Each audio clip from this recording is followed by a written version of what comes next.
All righty. All right, Teddy. I'm excited about today's recording, today's broadcast, because we are going to talk about PFAs, something that unfortunately probably affects the majority of men who go through family court in some form or fashion. If they're not threatened with it, that is actually filed, and then they're fighting it. So PFAs are something that people don't really realize how difficult they can be until it hits their doorstep.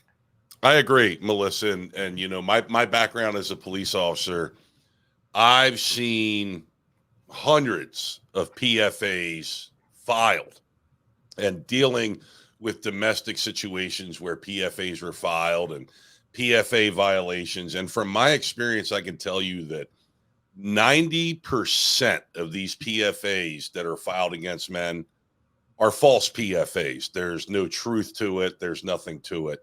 And then when it gets into violating the PFA, you know, we'll get a call, you know, over to the house from the woman who filed the PFA saying, he's here. We'll show up. And he'll be like, she called me and asked me to come over. I'm like, dude, she just set you up. Like, my hands are tied. I have no choice in the matter but to take you. Yep. So it's been described as the silver bullet, Melissa. Mm-hmm. And I know that you are the expert in this. So roll with what you got. This should be good. I tell you, it's after, for 15 years exclusively representing men in family court, this is not something nobody ever sets out to become an expert in PFAs. But unfortunately, when you see this pattern evolve, and especially from certain attorneys, there are certain attorneys, they do this in nearly every single case. Some of the domestic violence agencies, I've had women tell me at the end of their case that they didn't want to file a PFA, but the lady over at the domestic violence shelter said that she has to do it if she wants custody of her kids. So there have been a couple women come forward and say, look, I didn't want to do this. She made me do it. So let's talk about first just the culture that exists within the legal world, within the world of divorce, that facilitates protection from abuse orders or protective orders. We call different things in different states. So I first want to say I'm licensed in Alabama and Florida. Okay. I'm not licensed in any other state, but anything I say today does not constitute legal advice. Okay. So nobody should take anything that I say as legal advice because I don't know your case specifically. I'm not talking to anyone specifically. I'm just providing sort of general information. Right. But in the lawyer world, when a PFA is filed with a divorce, those of us honest attorneys kind of like, oh gosh, all right, this might just be leverage. And you say, well, that's horrible to say. Like, how could you say that a PFA is leverage in a divorce? Well, it's not just me saying that, folks, right? So I'm going to show a video, and this is a woman named Leslie Levy, and she is conducting training in the state of Texas. Okay, so I just want you to pay attention to the verbiage and that she uses. And really, she really appears sort of apathetic about the filing of these PFAs. So let's take a quick watch. I have done protective orders, just so that y'all are like, who is this woman and what does she know? I have done them for our office. Who here has handled a divorce? Oh, basically everyone. Who here has handled a divorce and filed a protective order as part of it? Okay, still mostly everyone. Love that. Who here has handled a divorce with family violence and referred the protective order to my office? All right. I'm going to tell y'all why you shouldn't do that. Not only because it's more work for me, but as part of a protective order, as it seems like most of y'all have enough basis to know that a protective order carries criminal consequences. Accordingly, that makes it a pretty heavy tool in negotiating a divorce. If it goes through my office, it's a lot harder to use it in negotiating a settlement to your divorce. So I would encourage you very strongly, if you have one of those cases, to do the protective order as part of your case. It gives you more leverage in negotiating settlement. If you're like, well, that's great, I don't know what a protective order looks like, shoot us a message, we'll send you forms. We are willing to help, we're willing to kind of walk you through the process, but our attitude is if you can do holistic representation for your client, it's better for the client, it's better outcomes in terms of negotiating a settlement, and I'm not gonna lie, it is, one fewer case for me. So win-win-win all around. Protective orders are pretty easy. So if part of why you refer them to us is you just don't want to deal with them, they're actually pretty easy. You have two kinds primarily, and I'm going to give you the quick overview and then we'll get into the nitty-gritty. the bulk of our protective orders are domestic violence, family violence. And those are under Chapter 85 of the Family Code. And to prove one of those up, you have to prove a relationship existed that meets the requirements. And then other than that, you just have to prove that family violence occurred and is likely to occur in the future. It's a pretty low burden of proof, pretty low standard. That's really all it is. For the other kind of protective orders, you have stalking, sexual assault, and harassment. You have to prove that there's a reasonable likelihood to believe that it happened. Again, real easy to prove up. So if you have one of these cases, and on those you don't have to prove likelihood of future harm. He can be sitting in jail for sexual assault for the next 10 years. And if you can prove up that it happened, and if he's in jail you probably can, well then you've got something that carries criminal consequences that you can use to get a protective order, or use as a bargaining chip in your divorce. Okay, I think that's enough. All right, I think she said everything that we needed to hear, because you hear leverage, you hear bargaining chip, you hear low burdens of proof, you hear easy, and mind you, these protective orders, once you get one, if it's signed ex parte, right, that means that she went to the judge and you didn't get to speak your side, right? You didn't get a chance to an opportunity to be heard. You have already likely been displaced from your home, lost custody of your children, child support you have to pay. So these are all things that can happen before you even know anything is wrong, right? And these are you have a constitutional right to these things that are taken away with a very low burden of proof, and these things are easy, using her words. But people say, well, you can't. I don't believe that these are used as negotiation tools in divorce, or that's not. They're not used as leverage, folks. You just heard it from the horse's mouth. This is someone who's training lawyers in Texas.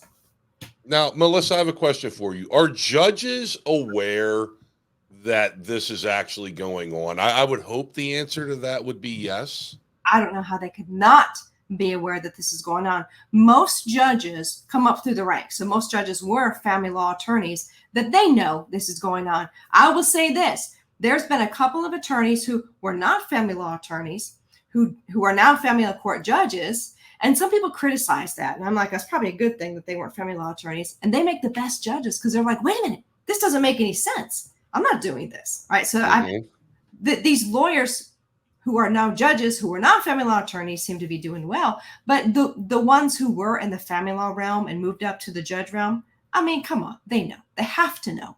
There's no way they could not know. So with this, and I'm going to break it down for you guys out there, okay? Break down simply what a PFA is. A woman can go to a judge and say, I'm scared, I'm intimidated, I'm being physically or mentally abused. The judge will sign an order. You will be served, most likely by the sheriff's office. And in that, the way it works in other states too, Melissa, you are due to have a court date within 10 to 12 days. You'll be removed from your house, lose custody of your child. Your guns will be taken away. Pretty much treated worse than a second-class citizen on an allegation. Yes. On a simple allegation. What a lot, guys, I'm going to tell you this, they'll never have a joint bank account, because what they'll do is they will go drain the joint bank account on their way to go get this PFA. And then when you have to retain an attorney to defend yourself for this PFA, you have nothing in your account either. So, Melissa, I'm just speaking from experience here. That's very common. And the worst thing, and we touched on this briefly earlier, the worst thing about the PFAs is generally it's a he said, she said. Mm-hmm. The petitions are generally just, you check boxes. I'm going to show you real quick what a petition looks like. So this is, I know you understand you can't read it. It's pretty tiny, but you can see there's petition for protection from abuse. This is one that was filed against one of my clients. Okay. But you can see, you just check boxes. Are you over the age of 18? Are you fearful? Are you fearful that they're going to hurt you? And you give a little narrative, which the narratives are like, he's abusive and controlling, and I need protection from the court. That's it. I mean, there are PFAs where that is it. That's all it said. Okay, but we're not dealing with a huge burden of proof. You're literally checking boxes, and then you're just kind of given a narrative as to why you want this PFA. The judges can enter them ex parte, meaning you don't get a chance to speak your side of the story, or they could set it for a hearing. Some judges will set it for a hearing and give an opportunity to be heard. But understand still, the way that the PFAs are designed, they're designed for a very low burden of proof. So you have a judge up there who essentially has to make a judgment call. Now, it's no secret right now that there's lawfare. The courts have been weaponized, and it has been my position that the courts, it's all the other courts finally took a page out of the family court book, because it's my position that family court has been weaponized for decades, okay, where the allegation becomes the evidence. Courts were never set up that way for the allegation to be the evidence. So you can walk into the court and say, well, he's mean to me at home. He pushed me down and he pulled my hair. Okay, push you down. There's no bruising. There's no pictures. There's no witnesses. You can pull your hair. I mean, there's no bruising in the hair. And then he can be over there saying, that's a lie. I wasn't even at the house. I wasn't even there. Well, you literally have a he said, she said. Most judges will err on the side of caution. Let me tell you that. Most will err on the side of caution. Well, I have two different stories here. And I've had judges say, well, why would she make this up? Why would she make this up? Why would she not make this up? So the PFA I just showed you, the narrative was, I asked the court to let me submit recordings to prove my case, all right? That he was abusive, that he threatened her, he curses at her, all this stuff. So we do discovery, and I asked for these recordings. Guess how many recordings we got? Big fat 0. You know why? Because she didn't have any. She did not have any recordings, right? So good thing the judge in this case did not give her a PFA and set it for a hearing instead. And we challenged everything that she said. She cannot prove on recording. Guess what? After a PFA was filed alleging he was so dangerous, do you know that she relented 50-50? She said, okay, well, 50-50. Now, I mean, can we look at perjury? Can we look at, no. Judges don't entertain that. Why is that? Why don't they do that? And why are there no repercussions for these women who go in there and make these false allegations, as the video said, to gain leverage in a divorce and custody situation? So I've been told because they don't want to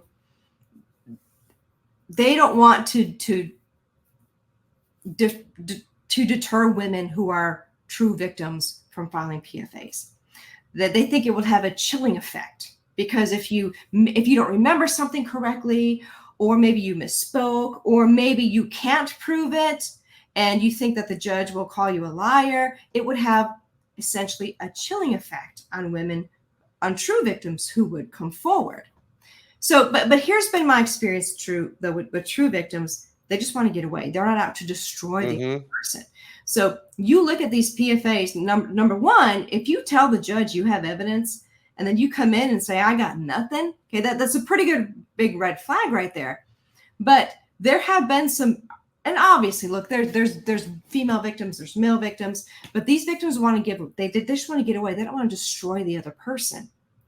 So, I mean, if this is somebody you're just terrified of, but yet you're sitting there poking the bear, stripping them of everything they have, right? So, but they really don't address perjury. And this is what I've been told by some judges, and also in my experience, because they think that they would have a chilling effect on the real victims that would want to come forward, but they wouldn't otherwise, fearful that they'd be charged with perjury. But understand this, there's a difference between unfounded allegations and straight up provable lies. I agree. There's a difference there. So, and that was some of my arguments, is there's one thing to say, look, there's not enough evidence for me to grant your petition, okay?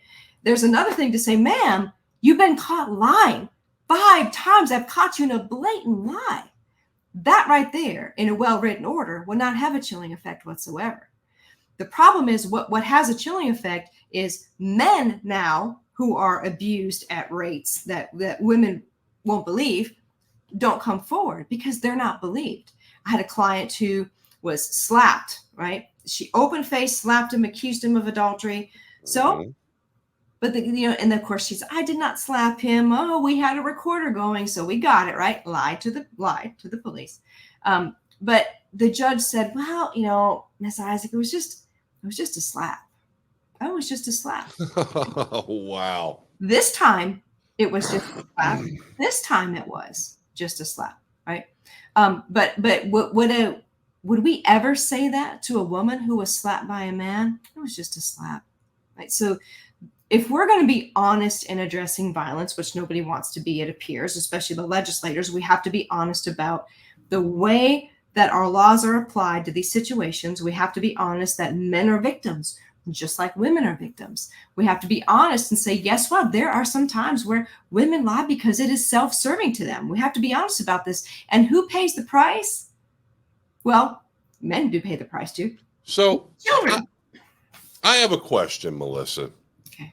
So if you're a man going through this situation and your wife brings up the divorce word, more or less, if she's bringing it up, you know it's going to happen.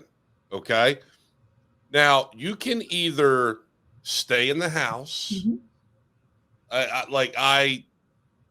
I'm not giving up my home. Okay.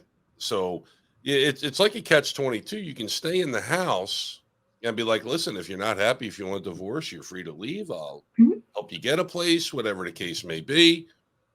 Or she'll go get the PFA, get exclusive possession of the home.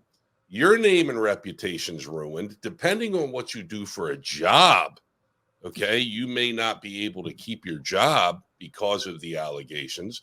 Like, what do you suggest men do in the middle of the catch-22 like that? So I know that's an off-the-wall question, but it's yeah. So it depends where you are, and I'll explain that. Okay, if you're in Alabama, I say you don't leave. You have a recorder on your body at all times, and I would put up security cameras inside your house. I would put them inside the house. I would get a ring for the outside of the house, okay, and I would record your conversations. In my experience, women who drop the D word, that's not the first time that the D word has crossed their mind. Likely there's been, probably a year or two worth of contemplation before it actually comes out of her mouth and into your ears. Okay. So there's usually a plan. Okay. Women are just, especially women with children, are not just spontaneous to say, you know what, I just want a divorce. I really haven't thought about it. I guess I'll figure it out. Women are planners. They usually know well in advance before you do that you're getting a divorce. Okay. So there's that.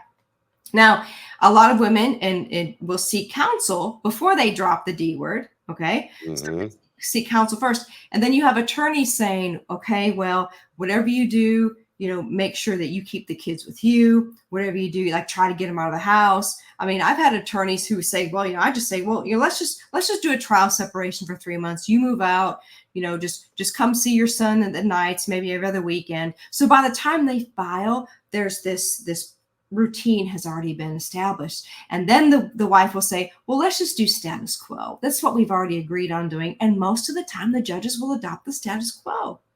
So if you leave the house and you leave your child with her, it's going to be harder for you to make an argument for 50-50 custody because you have already agreed that the child should stay with her the majority of the time. You've already agreed that. Okay. So, and I don't recommend, now I will say this, before there's any violence, before there's physical fighting, before your children are exposed to anything, I would say leave, but don't leave for 6 months before you see an attorney and say, what should I do? Okay. If you leave, you seek counsel immediately and say, look, this is the situation. What do I need to do? Too many men wait too long. I've had guys come in and I say, well, how long has this been going on? How long have you been separated? Oh, she kicked me out. I guess it's been about 2 years ago. Holy cow. Oh, yes. So, and I understand there's finances factor in, and men just don't. How many men just wave their hand and say, sign me up for family court? Okay. They don't do that. So men are notoriously the defendants. Okay. Women file at rates that far, they just exceed men. So most of my clients were the defendants in the vast majority of our actions. Men just for the most part don't want to implode their families. Women are quicker to do that. We can talk about a whole nother video. Melissa, can I want to say something here. In 2 of my divorces, I've had Yeah, it is what it is. All Mhm. right. They both filed PFAs to initiate. Mhm. The PFAs were both thrown out of court, and I was the plaintiff on the divorce proceedings. And I figured, you know what? If you're going to go to that length to do whatever it is you're doing, like the first one, Melissa, Mhm. let me tell you, we had court for the PFA. The judge threw it out. I go out in the hallway again. I was a police officer. I had to turn my badge, my gun in for 10 days. You know, there were 3 independent investigations that all came up with the same outcome that the court did. Yeah. And I'm in the hallway talking to my deputy chief of police, who's telling me, "Hey, we need a shift covered tonight. Can you work tonight?" I had a process server there because during that week, the attorney that defended me in the PFA, I said, "Yeah, I'm going to file for divorce." She comes out of the courtroom. "Oh my God, I'm so sorry. I don't know what I was thinking. I really want to make this work." And I'm thinking, 5 minutes ago, you were up on the stand lying about me. Now you got beat. Now you want this to work? The process server comes right over to her and says, "Ma'am, you've been served." And she opens it up. She goes, "What's this?" I said, "Divorce papers." Mhm. Yeah. Yeah. So But men need to stop playing around with these women, Melissa. Mhm. They need to stop playing and take it for what it is. Like, get a hit. You know what I mean? Well, you were in a situation where you had someone who was trying to destroy you. There's a Mhm. difference there. This is what, guys, I want you to understand this. And I had a client whose wife shot at him. I mean, he's like, she's not a good shot. I'm not really worried about it. But she tried to kill you, and you think it's okay because she wasn't a good shot. This is the justification. I don't understand that. You can't. There's some things that you cannot accept. There's some things you can't. Men seem to accept things that are just unacceptable, right? But you have, in your case though, Teddy, you're the plaintiff. But at what point were you the plaintiff? You tried. Yeah. You did what you could. You did what you could to keep your family together. But at the time where they were trying to destroy you, right? The last video you said that you were going through the issue with your last wife, and you had called me, and you didn't want a divorce, Teddy. No, That I was didn't. at the forefront of your mind. I And so didn't. as soon as you didn't, that conversation went away. Well, but I'm not. that situation was a little different, Melissa. And for those that don't know, like, I was the leading candidate in Pennsylvania for lieutenant governor. I was winning. Some bad actors came in. My wife had an illness, and they used and manipulated her to get what they wanted.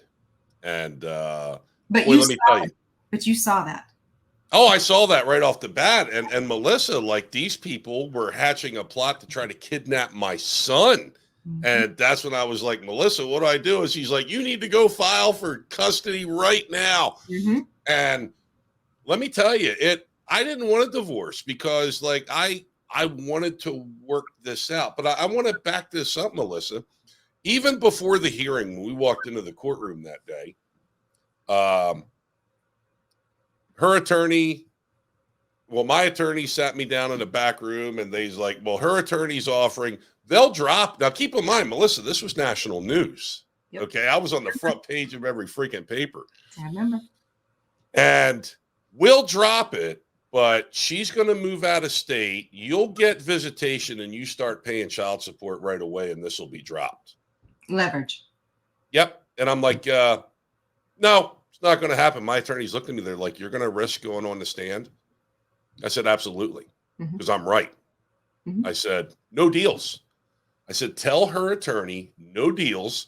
This is what they wanted. This is what they're going to get. Okay. And the truth will prevail." And for those who don't know, here's the allegations. Melissa, and again, like, these stupid allegations. Yeah. I threatened to kill the dog in front of my son. So I lived in the mountains. The dog took off out the front door one day after a deer, and I was like, geez, I could kill that dog. That was the context in which I said it. And the other one was I told my son I was going to kick his ass. Now, me and my little boy, every day we'd get on the bed and we'd wrestle. And he goes, I'm going to kick your ass, Daddy. I go, I'm going to kick your ass, Jack. But that's what went in the PFA. Yeah. So when the news media picked it up and everything else, oh, I was this big, horrible freaking person. I'm like, no, this is what you want. This is what you're going to get. So let's have at it. But honestly, Melissa, she was manipulated. Mm-hmm. She was not in a good place. She was manipulated by others for their agenda. Yep. And that's what it was. Like I said, I was 30 points in the lead. Yeah. In my race, and this was 3 weeks before the election. So that's and I've had women tell me after the cases that they felt manipulated by their attorneys or by the domestic violence shelters who told them to go the PFA route. And guys, understand too, like I'm not pro-divorce. Okay, I do divorces. I'm not pro-divorce where the defendants nearly 99% of the time. But there comes a time where when it's your livelihood, when they try to ruin you, when they try to rip your children away from you, and we don't, my platform is not full custody. We're just, just be an equal parent. But when they try to destroy you, now if you're dead set on not wanting a divorce, you don't have to file a divorce. There are routes to get protections of your custodial rights without filing for a divorce. So, Teddy and I are not sitting here telling you the minute things go south, file for divorce, right? Marriages are up and down, but there's a difference between arguments. There's a difference between, marital disagreements. There's fights, but when they move to weaponize the courts to try to destroy you and they enabled by other people, that's a whole nother level of evil. Well, and let's talk about this too, Melissa, because there's a lot of organizations out there that, let's say a woman goes to an attorney would be like, you know what? I want to have you go talk to this group over here. There's one out there in Pennsylvania, VIP, Victim Intervention Program, empowerment, VIP empowerment. And they'll pay for attorneys. Yeah.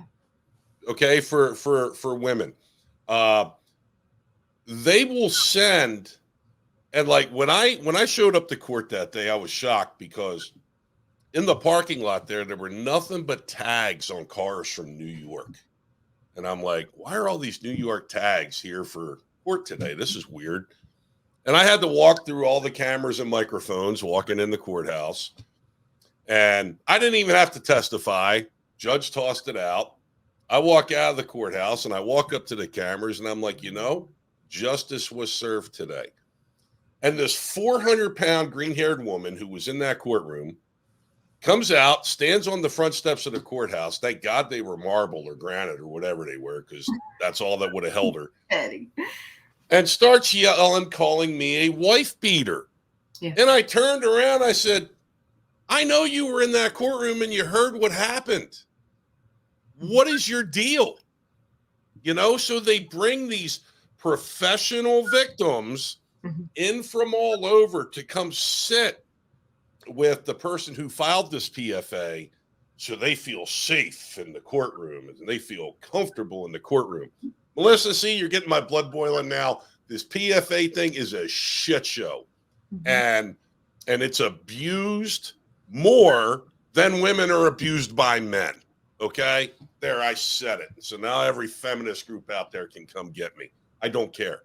It's wrong. What the courts are doing is wrong. What these attorneys is doing is wrong.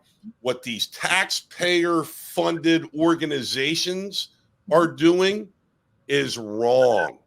It's wrong. It's almost like the whole system profits from destroying families. Like that's the take I get from it. Oh, the domestic violence is an industry. It is an industry. You know how much money flows through these domestic violence agencies and organizations?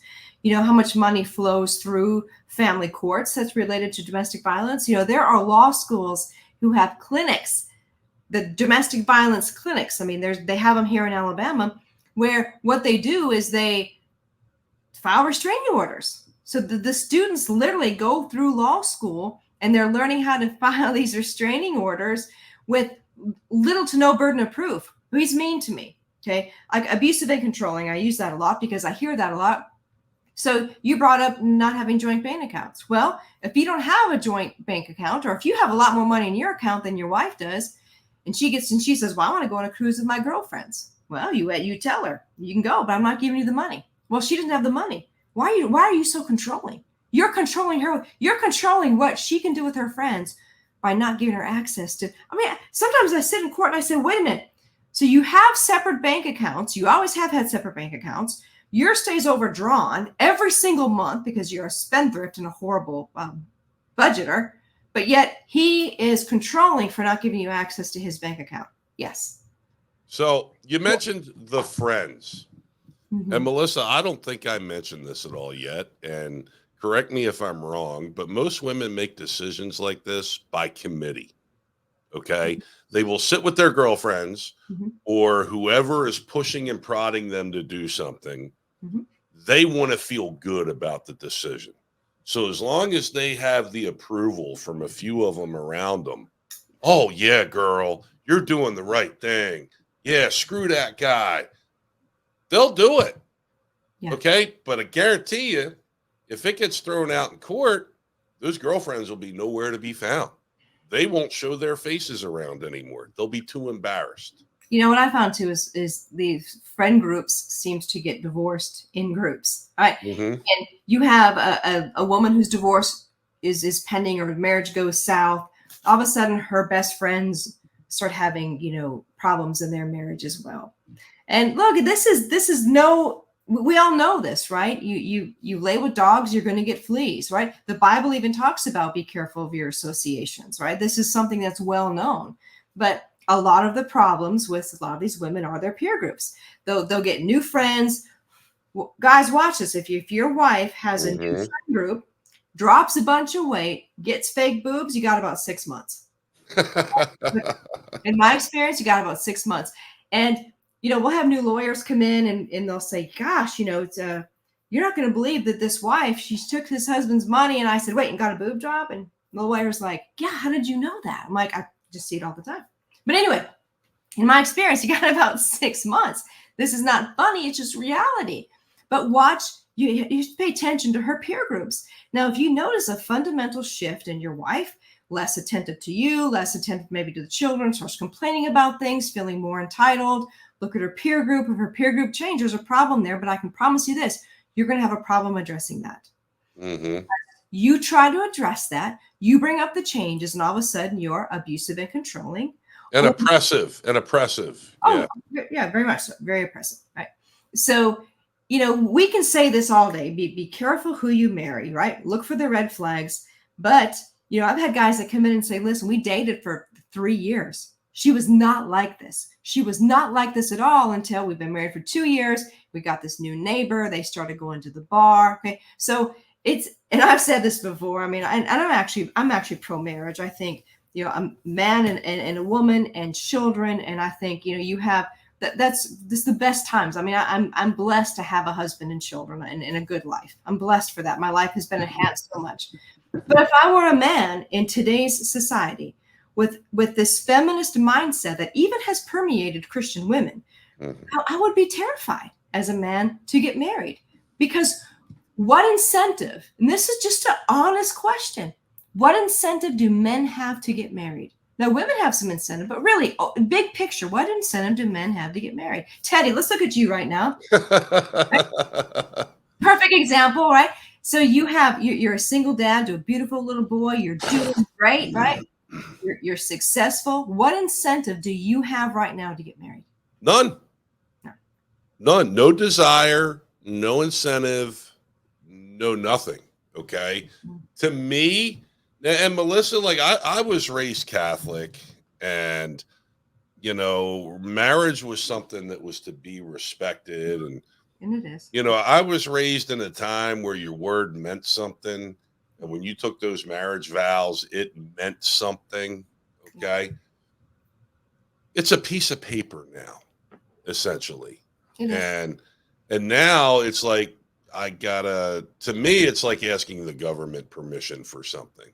No, I'm doing well for myself. Me and my little guy, I'm full-time single dad. We come and go as we please. We do what we want to do. I buy what I want to buy. I don't hear anything from anybody. And like so why would I invite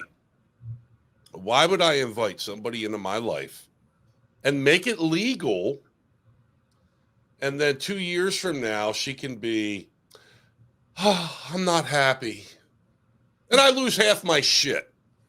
Okay? Like, why would I do that? Yeah. Seriously. And guys too, other things like you brought up, we dated for 3 years in the new neighbor. Here's other things that can change women a long time too. Postpartum depression. Mm-hmm. Okay. If you have kids, a lot of women will get postpartum depression. That'll drag out for a while and kind of change the way they think about things. Menopause, okay, affects women a certain way. Melissa, if I'm speaking out of line, let me know. Like, Yeah, this I'm not there yet, but I'll let you know when I do. But these are things that can affect women's actions and behaviors throughout time in a relationship, but you have to be willing to spot the signs. And guys, be supportive. Okay. Like I was all about marriage, and you know what? My wife, I loved her to death. I didn't want to get divorced. I didn't want to, but I had to, because it was self-preservation on my end. She had an illness. She had bad actors around her, and it's just something I had to do. I hated doing it. I didn't want to do it. But I had to. Yeah. And I had a little boy to take care of. Yeah. So, that was my priority. And that's kind of how I justified everything that I did was, man, I just want to give my son a better life than this. Yeah. Well, one thing that I hear a lot of men come in and they say, we've been married for 2 years. I'm her third husband. She was engaged before she got married, and he was really abusive towards her, beat her up all the time. And then her first husband was abusive, and her second husband was abusive. And I stopped him and I said, well, wait a minute. So it took 2 years for you to be abusive, right? It took 2 years for you. Well, but but I'm not, like, she's lying. She's lying. I'm like, at what point did you think that she wasn't maybe lying about the first 3? So guys tend to, guys want to fix things. Guys want to provide. They want to, if you find a broken bird on the side of the road and then you pick the bird up and you take care of it a little bit, but you throw it in the air and it can't fly, don't get upset because that was a broken wing when you found the bird, right? So, but when you hear this history of victimhood, telling you, in my experience, you run as fast as you can. Okay. You are not going to fix anyone. Right. So, she's the common denominator in this. Either she picks like really bad guys and she's got this victim complex, which you don't need. Odds are that the other 3 before you weren't abusive either. Odds are. And if you're now being accused of abuse, knowing that you aren't, you can probably bank that the first 3 weren't either. But there's patterns, guys. If you run into somebody, and man, I get beat up for saying this, but if you meet a woman and she's got 3 kids by 3 different men and they're all paying child support, they're seeing their kids on weekends, if at all, run away from her. What makes you think that you're not daddy number 4 going to pay child support being on weekend visitation? You are no different than other ones. But it's amazing to me how many men will sit and listen because she might have a pretty face, or there's sex might be good. I mean, who knows? But men will ignore these red flags and just will stay in the moment, because in that moment it's really good. You know what? And men need to hear that, Melissa. They really do. Trust me, I've made my fair share of mistakes, and I'm not speaking ill of my ex. I'm truly not. I think until her illness got to her and the snakes started to surround her, she was an amazing woman. She was incredible. But it did bring up one thing. She wouldn't let me meet her mom until after we got married. And as it turns out, her mother had the same genetic illness that she had. And I understood why she didn't want me to meet. She was embarrassed by her mom. Guys, I'll tell you this, take a look at their mothers, and that's what they're going to most likely turn into in 20 to 30 years. So that's a good gauge. That's a good metric. That's a good time machine where you kind of look into the future and see what you're dealing with. What kind of relationship does this woman have with her father? Does she hold her father in high regard? Respect her father? Stay away from the blue the blue hair, the piercings, the tattoos. Guys, I've earned my shit, okay? But these 25 to 30-year-old women with covered in tattoos and shit sticking out of their nose and hair, guys, you ever see those frogs in the Amazon that are all those vibrant colors? You know, they're the most poisonous ones out there, okay? They are marking themselves as poison for you guys. So just keep that in mind. Like the PFA thing, Melissa, how do you beat these? Like, how do you, what is your tactic? Like what hope can a guy have to go in there and be like, this is a bunch of crap, and to have a judge believe them? So I will say this, most PFAs either not detailed at all or they're overly detailed. I rarely see anything in between, right? So the PFA that I showed you, the cover sheet of, I mean, you can't read it here, but so here's the rest of it, okay? So I didn't put in there. Here's the rest. Incredibly detailed, okay? Detailed to the point where she could not prove any of it, and we were able to disprove a lot of what she said to where she was completely uncredible, all right? So if it's very detailed like that, right, you should be able to, you break everything down. And I get in the weeds, man. When I do my discovery or I do depositions, I get in the weeds. Attorneys hate doing depositions with me because they'll be there all day long. Don't worry about packing a lunch, pack a dinner too, because we're going to be here all day and into the night, because I want to know every little thing. I want to know every person you told. I want to know who you texted afterwards. I want to know everything. And you can usually disprove through records, through emails, through text messages, witness statements, so details, okay? Details are important. Now, with not enough information, the judge, first of all, shouldn't grant them, as sometimes they do. But I was scared for my safety. They scare my child, things like that. So when you get into the courtroom, witnesses, bring witnesses with you, okay? There's so many, well, most of my clients, they say, well, all my friends know she's crazy. Well, who are these friends? What have they seen? Yep. What can they testify to? Has she threatened you? Have they witnessed any of these threats? Have they heard the threats? Because, we had a case, and we'll talk about this when we get to military divorces. I want to talk about that. Right? But the recordings are going to make your jaw drop, okay? Because she knows the Army's going to believe me. They're not going to believe you, okay? And the arrogance behind that voice. So document.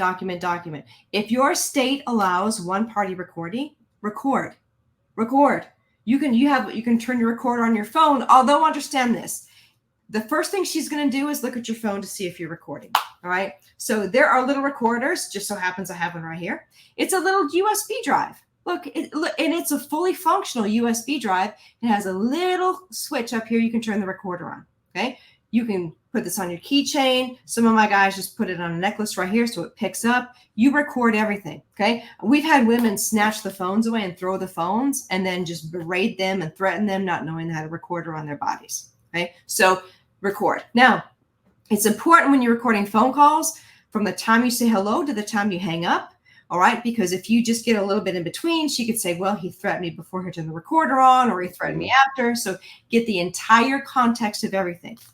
Do not have any communication that is not documented. Okay. If she texts you, obviously you have a text. You can do emails. If it's in person, it is being recorded. If it's on the telephone, it is being recorded. There should be absolutely no conversation, no communication that's not provable, recordable. Now, Melissa, I want to interrupt you real quick too. With the PFA, with the narrative papers that you held up and you showed, where they write down, well, this happened, this happened, this happened, this happened, this happened. Once they're in court and they see that starting to fall apart, okay, then they're just going to start spitting out random stuff, okay? Yep. Yes. And I'm sure you've seen it happen. And I heard one to where there were some allegations on there that, they were allegations. And then this woman on the stand goes, oh, and then he held a gun to my face and threatened to blow my head off. And the attorney goes, well, that's pretty serious. She goes, yeah. She goes, that had to have scared the hell out of you. Yeah. And she was like, yeah, it did. She goes, how come it's not written on here? Yeah. How did you forget that? Did you forget that? Why did you just leave that out? Did that really happen, or are you just making that up too? I had a police officer who was my client, and his wife filed a PFA against him, and his boys were 4 and 7 at the time. Oh. And she says in the PFA, judge signed it ex parte. So she says that he, in his steel toe work boots, he kicked the 4-year-old as hard as he could multiple times in the chest and abdomen, right? Threatened him, said, I'm going to get your mama, all this stuff. Well, she's up on the stand. And I said, the doctor must have been mortified when you took your child to the emergency room after he was kicked with steel toe boots by a big old grown man. She goes, what do you mean? I said, well, you took him to the emergency room, clearly. She goes, well, no. And I said, well, what about the pictures? The pictures of the bruises must be horrendous. Oh, there was no bruises. I said, so you're telling me that this man right here, this police officer, this trained police officer, trained killer, like she called him, had steel-toed boots on, kicked your 4-year-old son in the abdomen and chest as hard as he could. There was no broken bones, no pictures, no bruising. In fact, he didn't even cry, did he? No, he's a tough kid. Okay? Oh, wow. But challenging these things, and at that point, the judge, and you can tell the judges, once they get frustrated, the judge was kind of like, wow, like shaking her head, hopefully thinking, I can't believe I signed this. But you have to challenge what they say. You have to challenge them. Some attorneys won't. Well, I don't want to, this is just a mother being protective. No, this is a mother using her children as a pawn to try to get back at this dad is what this is. So we subpoenaed the kids. I hate subpoenaing kids, but I did in this case. That little boy gets up there and I said, has your daddy ever kicked you? And he was quiet and he said, yes. And I said, well, your mama, I said, what if I told you your mama testified that he didn't do it? And the little boy looked at his mama and he goes, oh, I said, because your mama told you to say that he did, didn't he? He's like, yeah. Right. Mama didn't say that. And I just said, what if your mama said this? And it confused him because he was told what to say. Then afterwards, he admits to, no, my daddy's never kicked me. My mama, did your mama tell you to say that? Silence and a shoulder shrug. Okay. Come on. What is that? Right. Yeah. He doesn't want to go against mom. And it's tough for kids on this. And it is tough. And then I let it go. We talked about other stuff he was interested in. But my point in this is, if it's detailed, if it's not detailed, whatever it is, you get them up on that stand and you grill them and you bring in witnesses, you bring in your recordings, you bring in stuff that they did 2 years ago if they threatened you. You bring in everything that you can to show who this person is. Now, some people say, but I'm not going to record. Isn't that's deceptive? I'm not going to be deceptive. Listen, you're not being deceptive if you bring in the truth. You're bringing the truth of the conversation into the courtroom. There's nothing wrong with that, okay? Because if wife is over here saying he said ABC, he say, no, I didn't. I said XYZ. You play the recording. We're done. We don't have to stay for 5 hours disputing this. It's a done deal. The judge heard the recording. So you guys don't put yourself in a position. And then he said, she said, Don't do that, because in my experience, I've said this before, women tend to be better actors than men in the courtroom. I've never had a man in 15 years who can turn the waterworks on and off. I've seen women turn the waterworks on and off. Okay. Don't be in a he said, she said. So when it comes to a PFA, and listen, there's guys who are blindsided, but there's usually something leading up to it. Okay.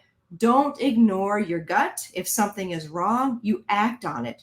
I'm not saying go to a lawyer and file for divorce, but at the very least start documenting. If your state allows, start recording. I'm telling you, it could save your reputation. It could save your house. It could save you being able to be a dad.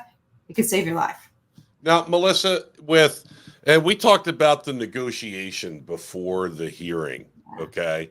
Mm-hmm. A lot of men, like, you know what? I don't want to go through this. All right, fine. All right, you can have custody of the freaking kids. All right, we'll do this, we'll do that. And they'll be like, okay, then we'll drop the PFA. Mm-hmm. With that not being involved in this, and you actually have a guy like me who says, no, we're going to have the hearing. Okay. Mm-hmm. How many men walk out of that hearing winning that hearing? Well, like what percentage would you say? In my experience, it's about 70%. Okay. All right. Now, if you got your stuff together, it's about 70%. Okay. Yeah. I don't go to court with anybody else. I go to court with myself and my clients, and we're there with witnesses and we're ready. But about 70% of the time, we're able to beat it, where it's dismissed right then and there. Mm-hmm. Okay. Where we get into difficulty is in the he said, she says. That's where we get into difficulty. And that's where we get into difficulty where the judges tend to err on the side of caution. That's where we get difficulty. I'm not saying your case is done and over if the PFA doesn't get dismissed right then. It's certainly not. All right. Because you've got discovery to go through. Mm-hmm. But see, at a PFA, it's not like a divorce. You don't have the judge doesn't have to give you time to do discovery. They don't have to do that. If it's connected to a divorce, it's easier to do to consolidate them together. But if it's just a PFA filing, the judge doesn't have to let you get that additional time. And really, that additional time is crucial to get the evidence that you need. So, but in my experience, that's my estimation. About 70% will win if you walk in the courtroom and you fight it. So, what can be done? What can be done with the system that this silver bullet PFA weapon stops being abused in family court? How does that change? I think, first of all, we need to address custody laws to make them more equitable. We need to do that, first of all, because the way it is now in most states, it's adversarial. The courts, the judges don't have to look at shared custody as an option. So there's more and more judges in Alabama doing it because they're doing it on their own, not because it's the law. But if a law says, look, 50-50, straight out the gate, if you file, we're not doing this back and forth stuff, 50-50. Now, if something comes up after that, okay, maybe we can litigate it. But too many people try to go in with a leg up, or too many people try to go in adversarial minded immediately because they have to go ahead and get a leg up in court. Now, and you look at the states that have passed equal parenting laws, litigation is down. Domestic violence allegations are down. The litigation related to family court is less because people know going in, well, okay, I mean, if I don't have a platform really to fight on, I guess, we'll just do equal custody. And more attorneys in the equal custody states are saying, look, it's a 50-50 state. So, unless you have proof of something, and I'm not saying all attorneys are ethical, that certainly has not been my experience, but there are some attorneys out there that don't, push their clients in the direction of PFA and will say, no, actually the law says 50-50 if you're both fit. Where we run into a lot of problems is with military. All right. Because of course, every single military person has PTSD and they're just horribly violent. Right. That's the stereotype. Oh, I've heard it too, Melissa. Yeah. Your blooming onion on Veterans Day. Happy Veterans Day. Or thank you for your service. Oh, whatever. Okay. No. First in line at TGI Fridays for my free appetizer. Yeah. Right. So, I mean, but and again, we'll get into that later, but to protect yourself, you guys don't ignore the red flags. Document. record if your state allows. And if your state doesn't allow, have a witness there. You guys have a witness there. Have a dash cam. Have something. Have something there, because you don't want to get into a he said, she said. But know this now, and I gotta tell my clients, look, if she comes in and she's beating on you and she's hitting you with things, she's bruising you, Call the police. call the police. There's no shame in calling the police if you're getting battered. There's no shame. There's no shame in that. Protect yourself. Because if that was you, you'd be under the jail, right? If that was you. Yeah. Okay, And here's the thing too, Melissa, like we're looking at this too. Like I hate armchair quarterbacking or Monday morning quarterbacking. Mhm. I really do. And I try so hard not to do it. But while this is all happening in the heat of the moment, it's a very emotional situation. And you're trying to make snap decisions. Hey, you know, what's going to be best for my kid? You know, man, do I really want the cops coming here to deal with mom? You know, do I really want this to happen? Do I really want that to happen? I'm a grown ass man. I can let this slide. But then when you turn around, you get bit and you didn't do all that stuff and have all that documentation. Yeah. That's when your ass gets in trouble. Yep. So, Right. you know, a lot of times you got to separate the emotion from it. And again, I'm not armchair quarterback in any situation. You got to separate the emotion from it and do the practical thing for yourself. Yep. You either, you know, and again, I'm not advocating for divorce. I'm advocating for protecting yourself. I understand that a lot of men don't want to just call the police, but look, that's probably not the first time she's done that to you. And you can guarantee that her friends and her family have been told that you're the aggressor, because that's what happens. And all of a sudden they're on social media talking about what a horrible person you are, because you have protected her and kept everything quiet and not really exposed everything that was happening, you know, to you. And understand this as well. Women don't respect men who don't respect themselves. And I can't say that enough. Okay. If you become her doormat, if you lay down on the floor, you're going to be a doormat. You're going to be. And then when she uses the court system, or when she turns against you and you start to become more assertive, to her, you're going to look like you're aggressive, but you're really just being assertive. But understand, you lay on the floor, you're going to be a doormat. I agree. Melissa, man, I'll tell you what, that video that you played in the beginning of this episode really opened my eyes. You know, I thought it was just kind of like an unwritten thing amongst, you know, divorce attorneys and everything else. Oh, we'll get a leg up. We'll just go file a PFA. I had no idea they were actually teaching that to attorneys. That is sad, and that is wrong. And that right there should be illegal. Like, our justice system is so flawed, and family court has so many issues, and you're the expert in that arena, Melissa. And like, I sit there and I think, and be like, you know what, wouldn't it be great if there were a registry for false accusers, or if these false accusers were somehow held responsible? There was one, a Major League Baseball player. I forget the guy's name, but this girl came out and said that she was either raped or beat up or something like that. And he got kicked off the team, lost millions of dollars, everything else. And it turns out she made it all up. Yep. She made it all up. I mean, how many times does it happen? Yeah. So. Yeah. And the video was courtesy of Jeff Morgan. And Jeff Morgan has a YouTube channel where he does a lot of educational videos, a lot of exposing judicial misconduct. But we'll post the link, or post this video in the comments so people can watch the entire video. One last thing I want to ask you, Melissa. Do you think that the Johnny Depp Amber Heard trial might have chilled this stuff out a little bit? Definitely. I think it did. Her statements, nobody's going to believe you because you're a man. Everybody knew that that was the case generally in court. But for her to say it that blatantly, unabashedly, yeah, I think that was I think the Johnny Depp trial was very good for men and to raise the awareness of abused men. Absolutely. I watched it. I loved it. Yeah. It's about time. Melissa, this was good today. I enjoyed this. Folks, PFAs, guys, be careful. Be careful. That's all I can say. Yeah. Be careful. I enjoyed it, and we're going to be back with a lot more information pretty soon. Next week's will be really good. I promise you that. Like, this was awesome, Melissa. This is, boy, let me tell you, Melissa, with the cases that you've worked, and from what I've seen and from what I've been through personally, this is going to make one hell of a book. I'm telling you, the survival guidebook for men in family court. So, yeah, this is going to be awesome. All right. Teddy, we'll see you soon. See you next time. Thanks, Melissa.